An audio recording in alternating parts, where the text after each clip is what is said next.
Hello दोस्तों, कैसे हो आप सब। उम्मीद करता हूँ आप सब ठीक होंगे। तो चलो आज हम हिस्ट्री का पहला चैप्टर द फ्रेंच रेवोल्यूशन उसे शुरू करते हैं। इन 14 जुलाई 1789 पेरिस के अंदर 7,000 लोग इकट्ठा हो गए। उनके अंदर एक गुस्सा था उनके किंग के ऊपर कि वो सोचते थे कि उनका किंग उनका और उन सब लोगों का ढंग से ध्यान नहीं रखता। वो सिर्फ अपनी वाइफ की रिस्पॉन्सिबिलिटीज को ही समझता है। तो वो सारे बेस्टाइल जेल में घुस गए और पिस्तौल से वहाँ के कमांडर को मार दिया और सारे कैदियों को छुड़ा दिया।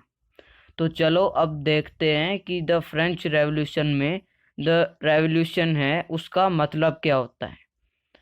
एक पॉलिटिकल चेंज जो बहुत सारे लोग चाहें और बहुत ही कम समय में चाहें।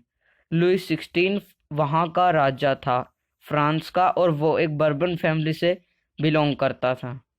1774 में वो फ्रांस का किंग बन गया और 20 साल की उम्र में उसने शादी कर ली मारिया, जो ऑस्ट्रिया की थी।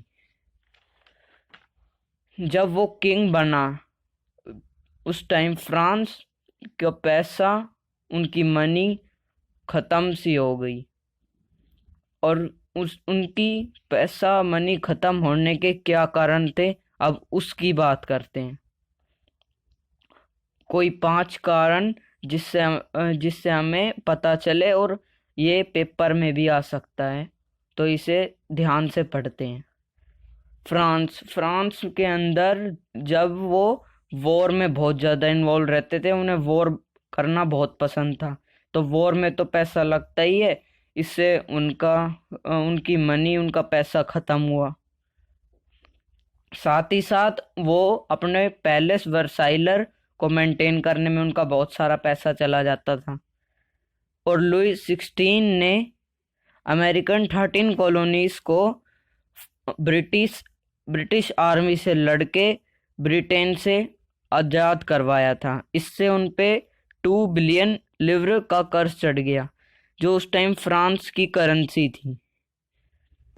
और गवर्नमेंट ने जिन लोगों से पैसे ले रखे थे उनका उन्हें 10% इंटरेस्ट देना होता था।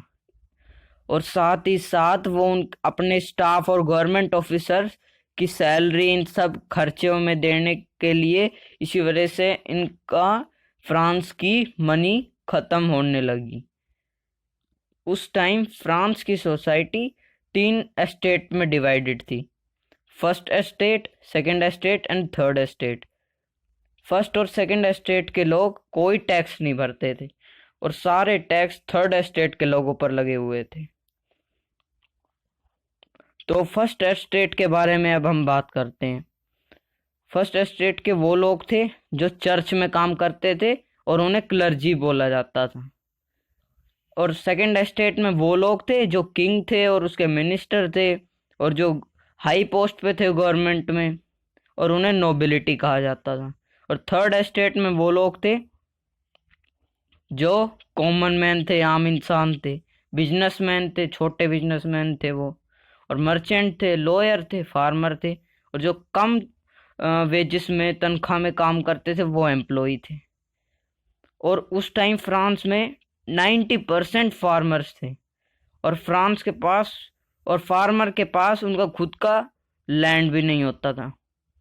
तो 60% लैंड फर्स्ट और सेकंड एस्टेट के लोगों के पास ही था। तो थर्ड एस्टेट के लोग फर्स्ट और सेकंड एस्टेट के ऑर्डर्स पे काम करते थे। और टाइट उस समय टैक्स था जो चर्च उन फार्मर्स की प्रोडक्शन पे 10% लेती थी। और गोबिल एक टैक्स था जो इनडायरेक्ट टैक्स था सॉल्ट और तंबाकू पे। चलो तो आगे बढ़ते हैं। टाइल एक इनडायरेक्ट टैक्स था, डायरेक्ट टैक्स था, और पॉपुलेशन उस समय एकदम से बढ़ गई।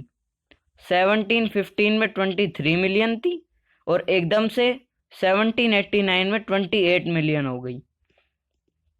इससे सब्सिस्टेंस क्राइसिस हुए, मतलब कोई भी लिवलीहुड का कम होना। इसमें मेनली फूड कम हुआ, तो इसमें मेनली शॉर्टेज ऑफ फूड आएगा। इससे ग्रेन्स की, फूड की डिमांड बढ़ गई। पर जिस हिसाब से प्रोडक्शन बढ़नी चाहिए थी पॉपुलेशन के साथ वो नहीं बढ़ी, तो इससे प्रोडक्ट्स के रेट बढ़ गए, दाम बढ़ गए।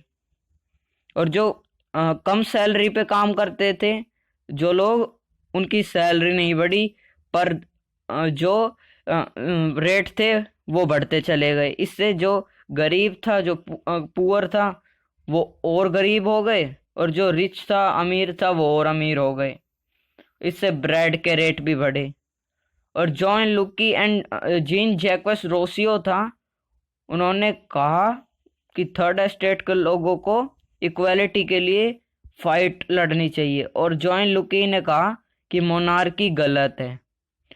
और जीन जैक्वस रोसियो ने कहा कि किंग को सबकी बात सुननी चाहिए और सबकी प्रॉब्लम्स को समझना चाहिए उसके किंगडम में। और उसने किताब, एक बुक भी लिखी, द सोशल कॉन्ट्रैक्ट। और उसमें मोंटियो कैसियो था, उसने कहा गवर्नमेंट को अपनी पावर 3 पार्ट्स में डिवाइड कर देनी चाहिए, जैसे लेजिस्लेचर, एग्जीक्यूटिव और जुडिशरी।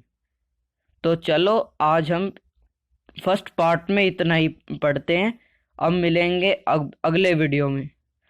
और साथ साथ ये भी कहूँगा कि अगर आपको वीडियो अच्छा लगा हो तो लाइक कीजिए और सब्सक्राइब कीजिए और शेयर कीजिए।